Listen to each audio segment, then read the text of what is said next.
Hello everyone, आज हम शुरू करेंगे बीएससी फर्स्ट सेम। दिसंबर तक आपके दोनों पेपर मतलब जो भी आपका बीएससी का कोर्स है फर्स्ट ईयर का, उसके अंदर आपके दो पेपर हैं, पेपर 1 और पेपर 2। जो भी आपका पेपर 1 है, पेपर 1 में आपका आता है क्लासिकल मैकेनिक्स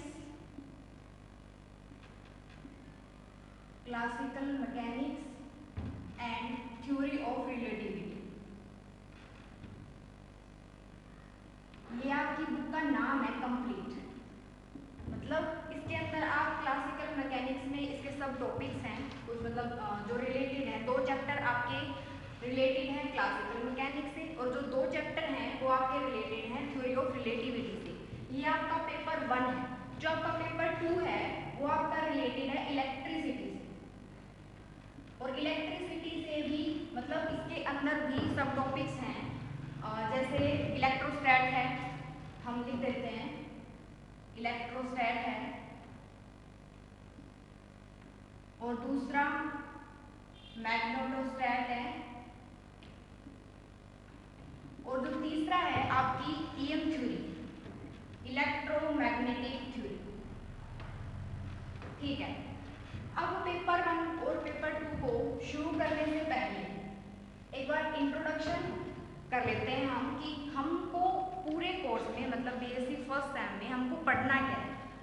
ठीक है, हम रिलेटेड टू पढ़ेंगे classical mechanics, theory of relativity, electricity, electrostat, magnetostat और ईएम थ्योरी। ईएम थ्योरी मतलब इलेक्ट्रोमैग्नेटिक थ्योरी। ठीक है, अब एक बार इंट्रोडक्शन में हम ये देखेंगे कि हमने पढ़ना क्या है। तो सबसे पहले हम पेपर 1 का डिस्कशन कर लेते हैं। पेपर 1 में भी डिस्कशन किसका करेंगे? क्लासिकल मैकेनिक्स का, कि क्लासिकल मैकेनिक्स क्या होती है, थ्योरी ऑफ रिलेटिविटी क्या होती है। ठीक है, उसके बाद हम देखेंगे कि इलेक्ट्रिसिटी में हमने किसके बारे में पढ़ना है, क्योंकि हमें ये तो पता होना चाहिए ना कि हम पूरे कोर्स के ड्यूरेशन में पढ़ने क्या वाले हैं। ठीक है, तो क्लासिकल मैकेनिक्स शुरू करते हैं।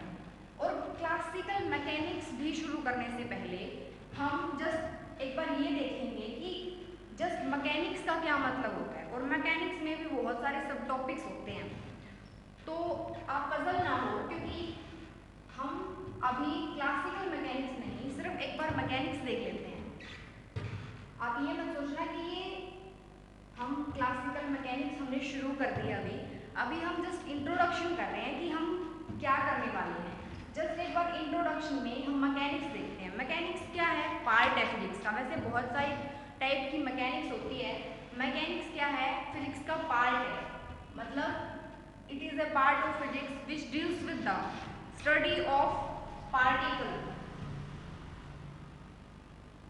Study of particle in motion और इन रेस्ट, और इसके अंदर रिलेटेड टू फोर्स और उनकी इंटरेक्शन भी होती है। मतलब complete study of particle motion, rest and their effects, मतलब related to force and interactive force, सब कुछ होता है मैकेनिक्स के अंदर। मैकेनिक्स के भी कुछ सब पार्ट्स होते हैं, जैसे मतलब इसी को हम यहीं पर डिफाइन कर लेते हैं। मैकेनिक्स में भी एक टाइप की मैकेनिक्स होती है आपकी काइनेमेटिक्स, दूसरे टाइप की आपकी मैकेनिक्स होती है डायनेमिक्स, और एक होती है आपकी स्टैटिक।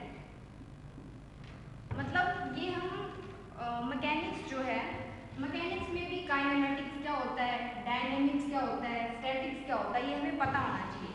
कई बार क्या होता है, मतलब जो ये काइनेमेटिक्स है और डायनेमिक्स है, हमें डिफरेंस पता नहीं होता कि डिफरेंस क्या है दोनों में।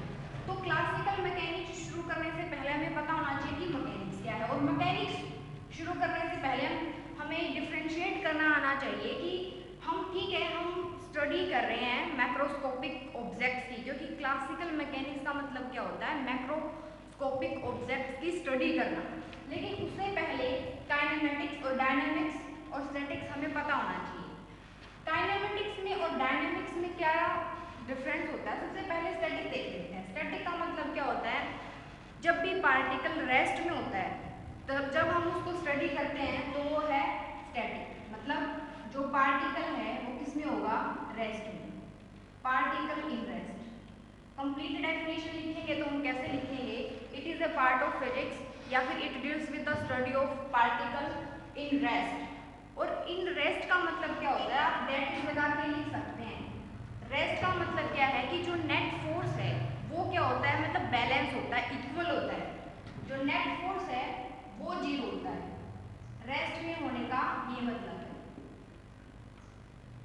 ठीक है, ओके, स्टैटिक हो गया। अब आते हैं हम काइनेमेटिक्स और डायनामिक्स में। क्या डिफरेंस होता है काइनेमेटिक्स में? स्टडी तो दोनों, मतलब स्टडी तो पार्टिकल की ही है, लेकिन काइनेमेटिक्स और डायनामिक्स में फर्क क्या होता है? काइनेमेटिक्स भी क्या होता है, deals with the study of particle in motion, और डायनामिक्स भी it deals with the study of particle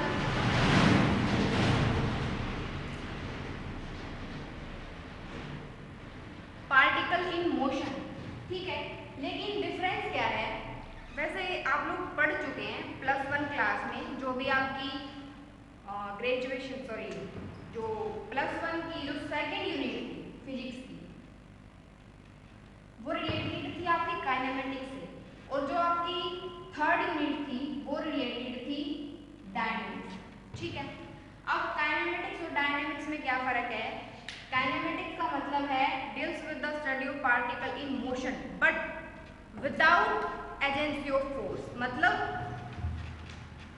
इसका मतलब क्या है, हम एक बार इसको एक्सप्लेन करते हैं।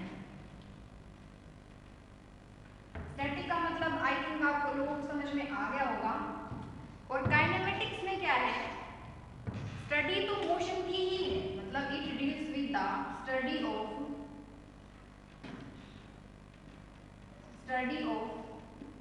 Particle in motion. बट यहां पे क्या डिफरेंस है? विदाउट एजेंसी ऑफ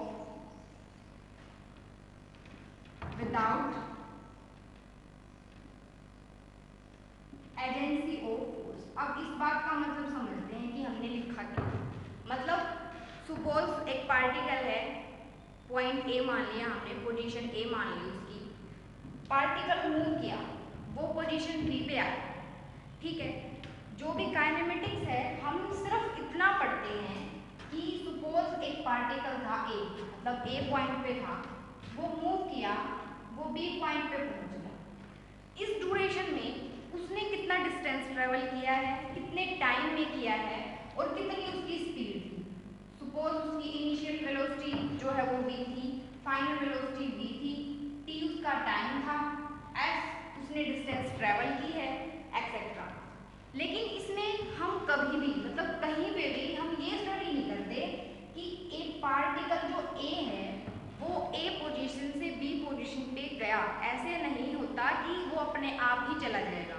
मतलब जब हम उसके ऊपर फोर्स लगाएंगे, एक्सटर्नल फोर्स लगाएंगे, तभी वो मूव करेगा, अदरवाइज वो मूव नहीं करेगा।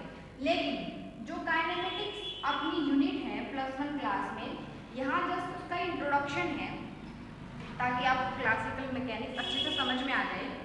यहाँ जस्ट इसका इंट्रोडक्शन है, तो काइनेमेटिक्स में जस्ट हमें ये डिफ्रेंशिएट करना है कि हम क्या पढ़ चुके हैं और हम क्या पढ़ने वाले हैं। अब जो काइनेमेटिक्स है उसमें ये मतलब ये जो यहाँ से यहाँ पर गया है, मतलब पोजीशन ए से पोजीशन बी पर गया है पार्टिकल, यहाँ पे हम किसकी वजह से गया है वो फोर्स स्टडी नहीं करते। मतलब यहाँ तक, मतलब ये जो है ये आपकी काइनेमेटिक्स है, जो कि आप +1 क्लास में पढ़ चुके हैं। वहाँ पर आपने 3 इक्वेशन पढ़ी थी जो बहुत बेसिक है, मतलब उस यूनिट का कंक्लूजन है वो एक तरीके से। वो 3 इक्वेशंस क्या थी, वहाँ पे कहीं पे भी फोर्स रिलेटेड नहीं है। मतलब आपने जो फर्स्ट इक्वेशन थी वो क्या पढ़ी थी, हम यहाँ पर लिखते हैं,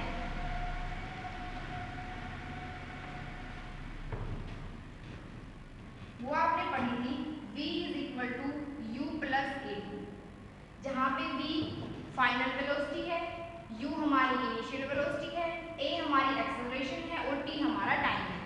उसके बाद जो आपने सेकेंड इक्वेशन पढ़ी थी f = ut + ½ at का स्क्वायर, और तीसरी इक्वेशन पढ़ी थी आपने v² - u² = 2as।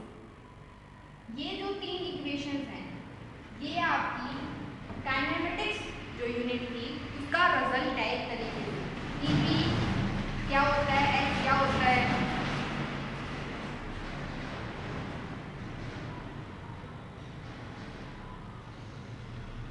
और V U A S सब कुछ क्या होता है। ठीक है, इसके ऊपर बहुत सारे न्यूमेरिकल्स भी होते हैं जो बहुत इंपॉर्टेंट होते हैं नीट के एग्जाम में या फिर कोई भी कॉम्पिटिटिव एग्जाम में क्वेश्चन जरूर आता है।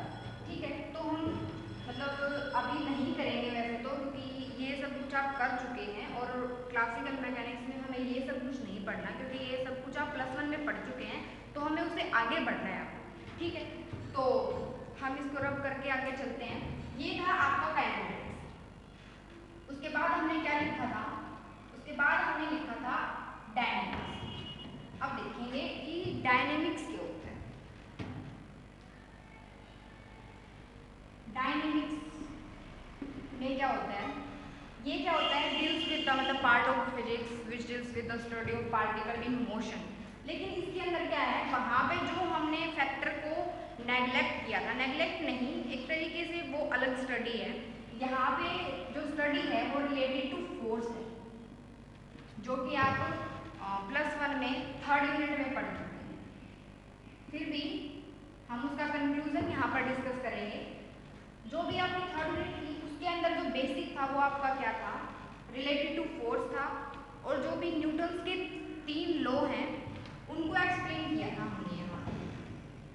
Newton first law, Newton first law, Newton second law.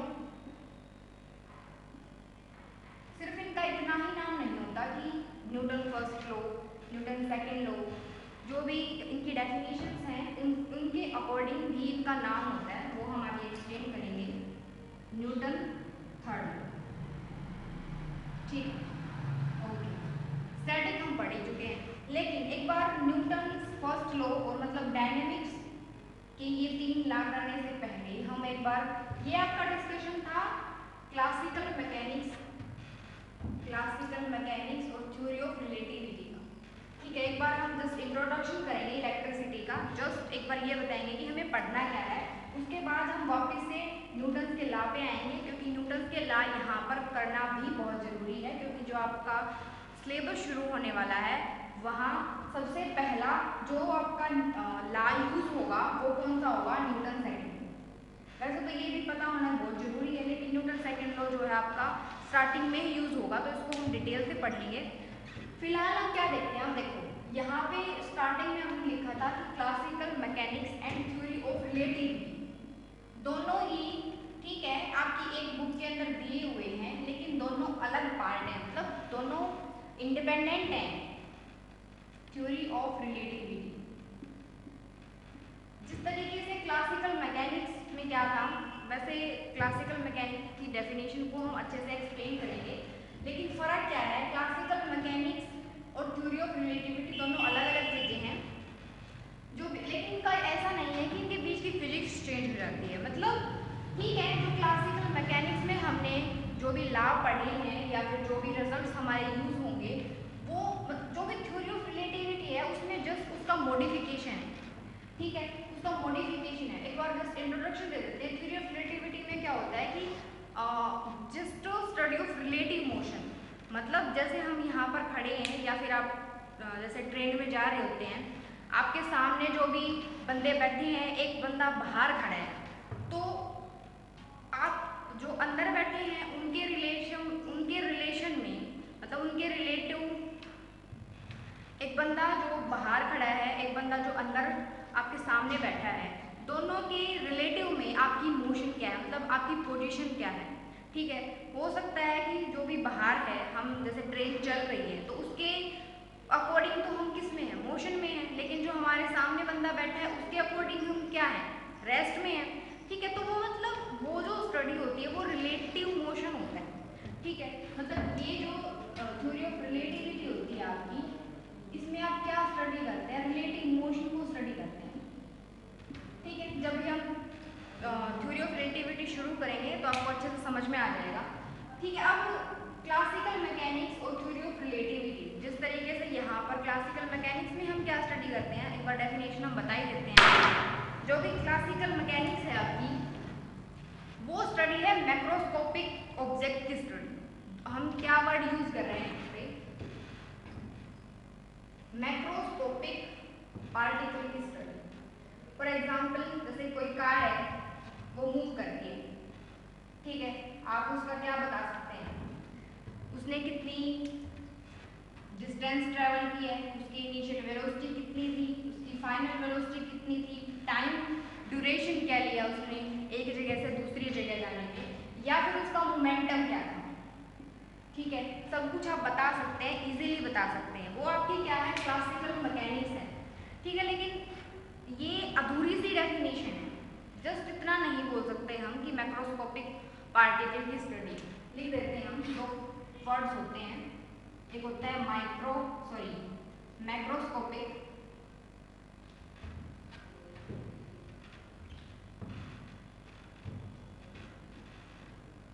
Macroscopic particle, या फिर सिस्टम भी बोल सकते हैं आप। सिस्टम मतलब उसमें बहुत सारे पार्टिकल्स को स्टडी करते हैं हम। एक होता है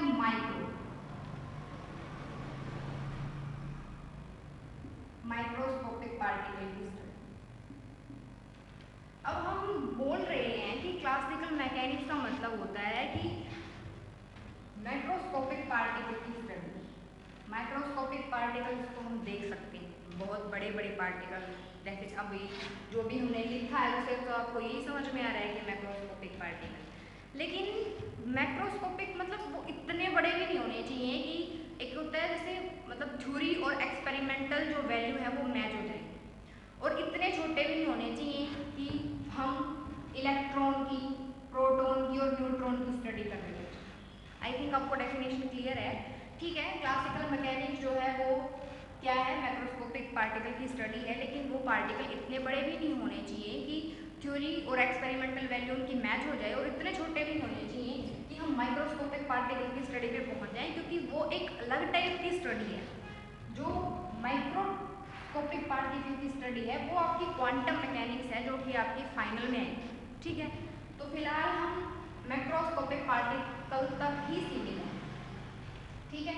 यह आपका इंट्रोडक्शन था क्लासिकल मैकेनिक्स का। आई थिंक आपको डेफिनेशन क्लियर है। अब एक बार हम पेपर 2 में रिलेटेड है आपका इलेक्ट्रिसिटी से। इलेक्ट्रिसिटी आपकी कंप्लीट जो नाम है वो है electricity, magnetism and EM theory. उसके अंदर एक सब टॉपिक और आता है, अल्टरनेटिंग करंट। अब इसमें जैसे यहाँ पर हमने क्या स्टडी किया है, जैसे पार्टिकल है या फिर एक सिस्टम ऑफ पार्टिकल है, ये हम अभी स्टडी करेंगे, ये जस्ट एक इंट्रोडक्शन है। लेकिन जो भी इलेक्ट्रिसिटी यानी कि जो आपका पेपर 2 है, उसमें आप क्या स्टडी करते हैं, उसमें आप रिलेटेड टू चार्ज स्टडी करते हैं। तीनों ही यूनिट्स में, तीनों ही 4 यूनिट्स हैं, चारों की चारों यूनिट्स में आप स्टडी करने वाले हैं चार्ज। बहुत ही इंपॉर्टेंट वर्ड है, टॉपिक है, और पूरी की पूरी बुक ही बहुत इंपॉर्टेंट है, क्योंकि यहाँ से कोई भी एग्जाम हुआ जाए उसमें क्वेश्चन जरूर आता, चाहे वो एंट्रेंस का एग्जाम हो या फिर नेट का एग्जाम हो, यहाँ से क्वेश्चन जरूर आता है, ठीक है। तो इलेक्ट्रिसिटी, इलेक्ट्रोस्टैटिक, अब थोड़ा सा जस्ट पढ़ लेते हैं कि हमें फर्स्ट यूनिट में, सेकंड में और थर्ड यूनिट में हमने पढ़ना क्या है। मतलब ठीक है, तीनों ही यूनिट में चार्ज की स्टडी है, लेकिन ऐसा नहीं है कि तीनों ही, ऐसा तो तीनों यूनिट एक ही हो जाएंगी, लेकिन चार्ज भी मतलब ये भी पता होना चाहिए हम कि चार्ज क्या होता है।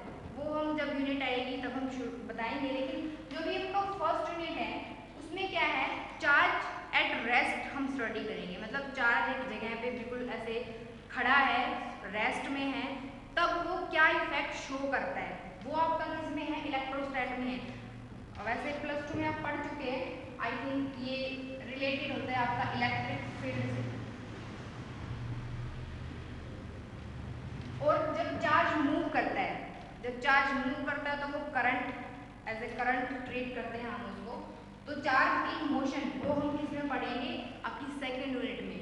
और चार्ज बिल्कुल ऐसे दौड़ने लग जाता है, मतलब एक्सेलरेट करता है, वो आपका लास्ट 2 यूनिट्स में हो जाएगा। तो मतलब एक बेसिक है हमारे पास कि हमें चार्ज को स्टडी करना है। फर्स्ट में हमें चार्ज एट रेस्ट, एट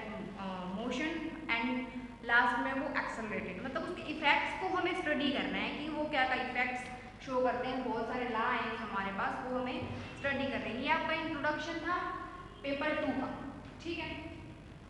तो अभी हम जो शुरू करने जा रहे हैं वो हमारा पेपर 1 है, और पेपर 1 में भी हम क्या स्टडी करेंगे, क्लासिकल मैकेनिक्स को स्टडी करेंगे। आई थिंक डेफिनेशन क्लियर है। थ्योरी ऑफ रिलेटिविटी को भी हम रब कर देते हैं, क्योंकि हम अब शुरू करने जा रहे हैं अपनी क्लासिकल मैकेनिक्स। उससे पहले क्लासिकल मैकेनिक्स को शुरू करने से पहले भी आपको एक बात और पता होनी जरूरी है, मतलब बहुत इंपॉर्टेंट टॉपिक है ये, ठीक है। तो जो टॉपिक है उसका नाम क्या है, frame of reference. In short हम इसको FOM बोल देते हैं। ये क्या है, मतलब फ्रेम ऑफ रेफरेंस मतलब क्या है कि किसी भी पार्टिकल की पोजीशन को डिस्क्राइब करने के लिए हमें कोऑर्डिनेट सिस्टम की जरूरत होती है, उसको हम क्या बोलते हैं, frame of reference. For example एक रूम है, यहाँ पर कोई भी एक पार्टिकल है, उसकी हमें पोजीशन बतानी है कि एक्स एक्सिस में कितना है, वाई एक्सिस में कितना है, जेड एक्सिस में कितना है। मतलब एक हमें क्या हमें एक सिस्टम की जरूरत पड़ी उस पार्टिकल की पोजीशन बताने के लिए। तो उस पार्टिकल की पोजीशन हम कैसे बता सकते हैं, उसके लिए हमें ज़रूरत पड़ती है एक रेफरेंस की, मतलब एक कोऑर्डिनेट सिस्टम की। उसी को हम क्या बोलते हैं, फ्रेम ऑफ रेफरेंस बोलते हैं। फॉर एग्जांपल एक पार्टिकल P है, ठीक है। अब ये पार्टिकल को हमें बताना है कि इसकी पोजीशन क्या है, तो उसके लिए हम क्या यूज़ करेंगे, अपना कोऑर्डिनेट सिस्टम। मतलब कुछ इस तरीके से, जैसे ये x है, ये y एक्सिस है हमारी, ये z एक्सिस है। तो इस पार्टिकल की, मतलब ये पार्टिकल x एक्सिस में कितना है, y एक्सिस में कितना है और z एक्सिस में कितना है, ये आपको पता होना चाहिए। क्योंकि अब हम इसके बारे में पढ़ेंगे कि हमें पढ़ना ही क्या है, पार्टिकल के बारे में, और पार्टिकल्स का एक पूरा सिस्टम होगा उसके बारे में। तो हम उसको, उसकी पोजीशन को डिफाइन करने के लिए क्या करते हैं, एक रेफरेंस लेते हैं जिसको हम फ्रेम ऑफ रेफरेंस बोलते हैं।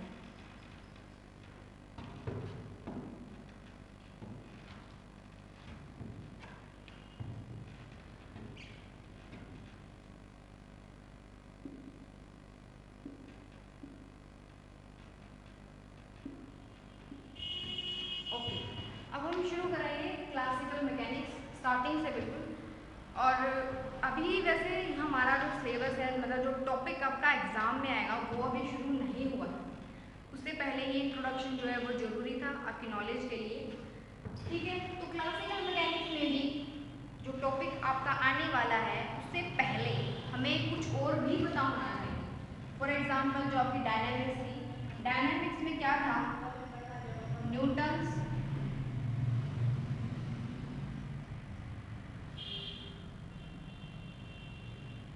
फर्स्ट लॉ,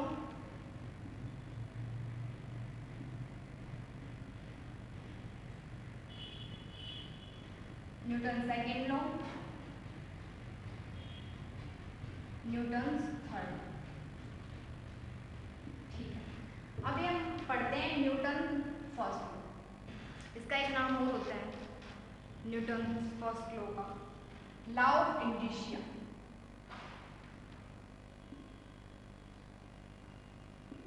जो दूसरे नाम होते हैं जो प्रैक्टिस के अंदर होते हैं वो भी हमें पढ़ने बहुत जरूरी होते हैं। एग्जाम्पल जैसे पेपर में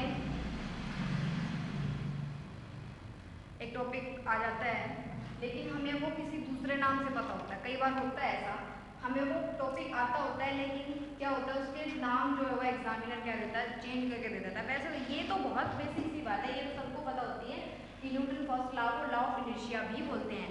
लेकिन कई बार जो बड़े बड़े टॉपिक्स होते हैं जिनके बारे में मतलब एक नाम होता है, उसके नीचे कहीं पे भी उसका सब नेम भी होता है, वो कई बार उसके मेन हेडिंग जो होती है उसकी बजाय वो किसी और नाम से आ जाता है।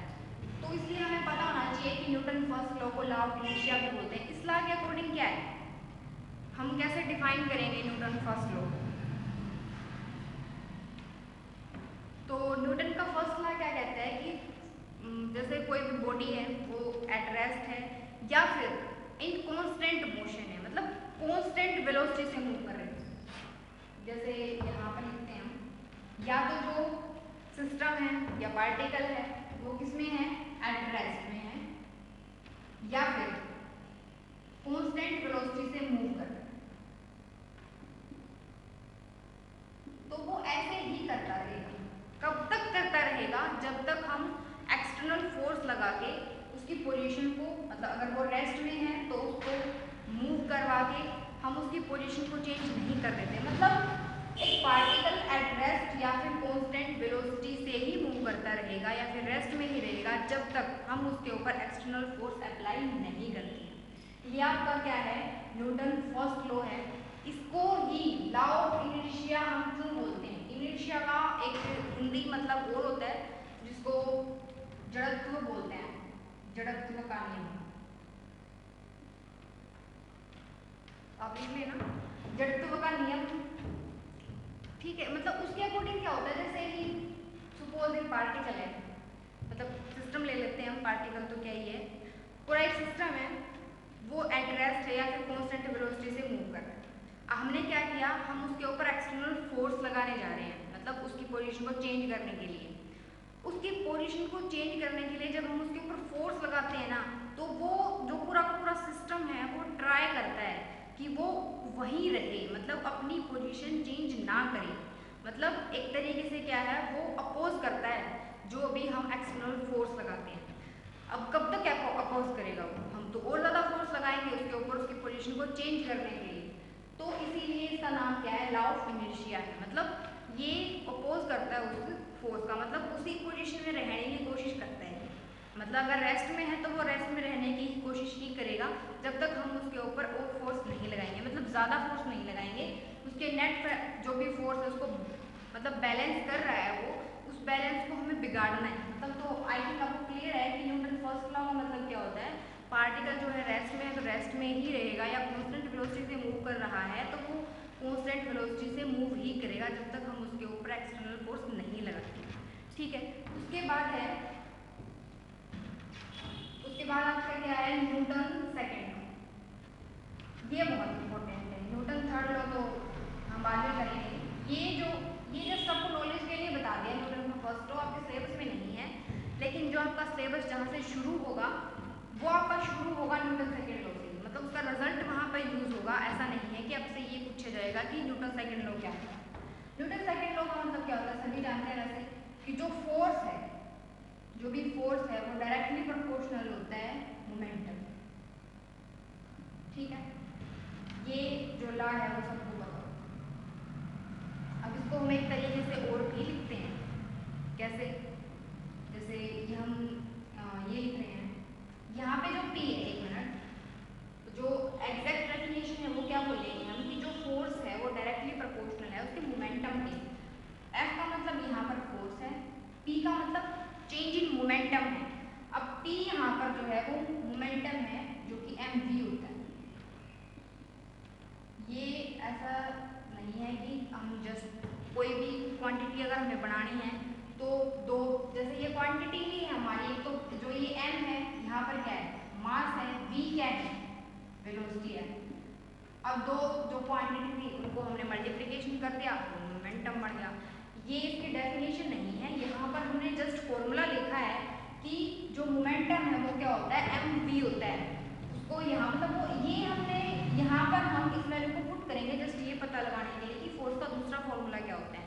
लेकिन अगर सिर्फ मोमेंटम की बात करें, अगर हम सिर्फ p की बात कर रहे हैं तो ये इसकी डेफिनेशन नहीं है, ये उसका फॉर्मूला है। डेफिनेशन क्या होती है, लेकिन हम एक बार लिख लेते हैं, क्योंकि अगर हमने कोई क्वांटिटी लिखी ही है तो हम उसको डिफाइन भी कर देते हैं। जो भी मोमेंटम है, जो अभी आपका मोमेंटम है उसकी डेफिनेशन क्या होती है, मास इन मोशन। क्या होती है, मास इन मोशन। ठीक है, मतलब फॉर एग्जांपल कोई पार्टिकल है जिसका मास होगा कुछ ना कुछ, तो m मास है, वो क्या कर रहा है, मूव कर रहा है, तो उस टाइम पे दोनों की प्रोडक्ट वो क्या होगी, हमारी मोमेंटम होगी। मतलब ठीक है, डेफिनेशन से भी हमें पता चल रहा है कि हमारा फॉर्मूला जस्ट ये बनेगा, लेकिन सिर्फ इतना काफ़ी नहीं होता। मोमेंटम के बारे में थोड़ा और एक्सप्लेन करते हैं हम। जैसे जैसे कि हम क्या लेके चले,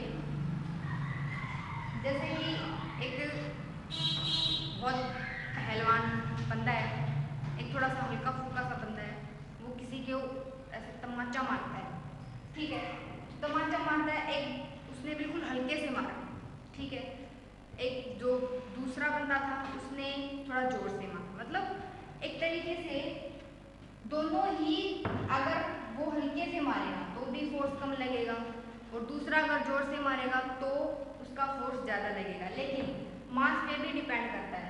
एक बहुत मोटा तगड़ा आदमी है और बहुत जोर लगा के उसको तमाचा मारता तो बहुत जोर से लगेगा, मतलब वो जो वो वैल्यू है वो बहुत ज़्यादा आएगी, लेकिन अगर मास भी कम है और उसकी वेलोसिटी भी कम है तो वैल्यू क्या होगी, कम ही आएगी, तो इसका मतलब उसका मोमेंटम क्या होगा, कम होगा।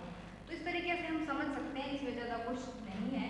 तो हमारा जो मेन पर्पस था वो था Newton second law. Newton second law में भी ठीक है, हमें इतना ही बहुत है वैसे हमारे लिए। जो हमारा टॉपिक है force equal to directly proportional to dv upon change in momentum divided by change in time. अगर हम ये वैल्यू यहाँ पर पुट कर देते हैं, मतलब जो फोर्स की वैल्यू है वो पुट कर दी हमने यहाँ पर पुट करेंगे तो एम बी, यहाँ पे जो एम है वो कांस्टेंट रहेगा। ऐसा नहीं है कि मास चेंज हो जाता है पार्टिकल, सपोज एक पार्टिकल है जिसका मास एम है, वो ए पोजीशन से बी पोजीशन के ऊपर जा रहा है, ऐसा नहीं है कि यहाँ तक जाते जाते उसका मास जो है वो चेंज हो जाएगा, मास तो सेम ही रहेगा। हो सकता है, अब देखेंगे हम आगे कि मास कांस्टेंट है इसका तो हम डेरिवेटिव कर नहीं सकते, तो m को हम बाहर निकालेंगे, डेरिवेटिव किसका होगा, सिर्फ वेलोसिटी का ही, d यहाँ पर वेलोसिटी है। अब ये जो टर्म है dv अपॉन dt, हमें जो एक्स्ट्रा टर्म है वो भी हमें डिफाइन करके चलना होता है, बेशक हम ब्रैकेट्स के अंदर कर सकते हैं। ये हमारा क्या होता है, चेंज इन वेलोसिटी, मतलब rate of change in velocity equals to acceleration होता है। तो यहाँ पर हम जब वैल्यू को पुट करेंगे तो ये वैल्यू क्या आएगी, m हमारा एच डी, मतलब ये कांस्टेंट है, डी अपॉन डी टी क्या आएगा हमारा एक्सेलरेशन। तो ये हमारा दूसरा फॉर्मूला है न्यूटन्स सेकेंड लॉ, ठीक है। उसके बाद हम आते हैं न्यूटन्स थर्ड लॉ।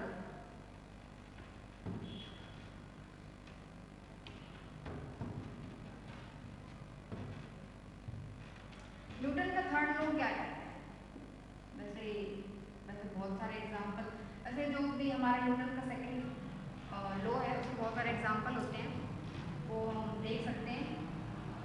जैसे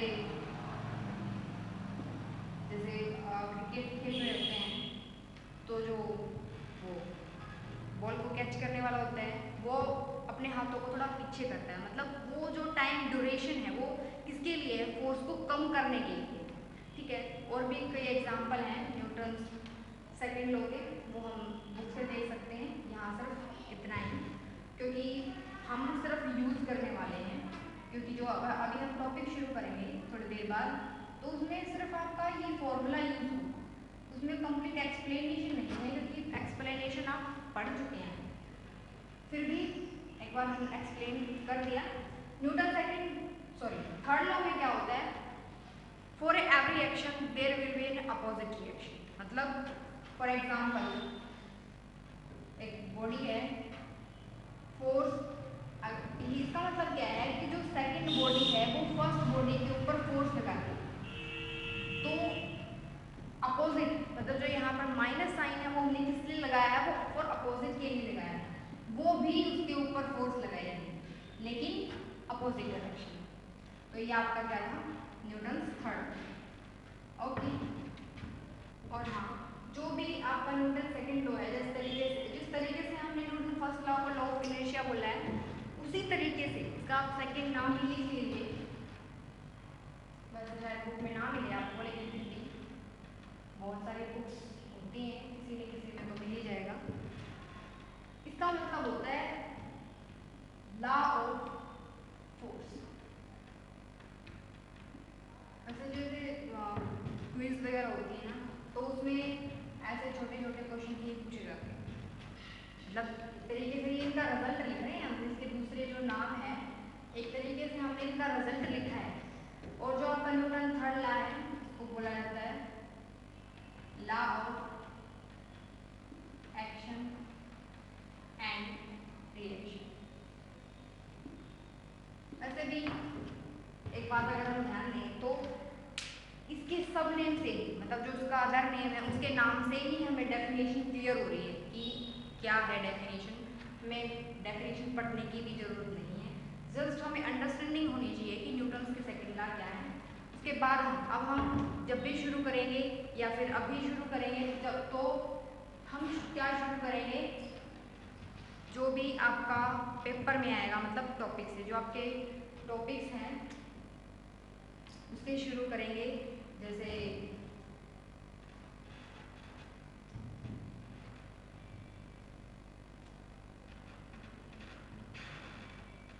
अब हम जब भी शुरू करेंगे तो आपके सिलेबस से शुरू करेंगे, जो कि क्या है, mechanics of a particle, mechanics of a system है आई थिंक, मैकेनिक्स